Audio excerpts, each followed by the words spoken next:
Former president in town today to memorialize his friend and former Oklahoma Governor George Nye. Nye died last month. Today, former President Clinton was one of many who gathered to remember his life. News 4's Abigail Franklin joins us with details. Abigail. Kevin, Jolene, the church was filled with family, friends, Oklahoma's current governor, lieutenant governor, Oklahoma City's mayor, and former President Bill Clinton, honoring the life of former Governor George Nye. Governor Nye has simply moved from Oklahoma to heaven. A memorial for former Governor George Nye. It seemed like he knew everyone and everyone knew him.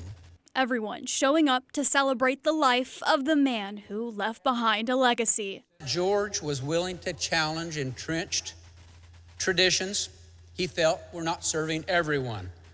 He tackled problems that did not generate public support or votes. Friends, family, and current Oklahoma leaders filling the room to honor the man who was Oklahoma born and bred. He was an influence all the days of his life. Even though he obviously left the governor's mansion half a century ago, he was still an influential force in this community and in this state. And I believe he will continue to be even after his passing. An influential force that former President Bill Clinton remembers as he reflects upon their friendship. George and I were elected governor in the same year.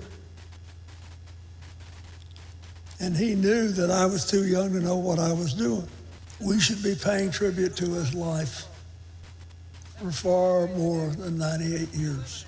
President Clinton honored to have shared one last moment with him just 4 months ago. A hug on April 19th, 2025. And I will never forget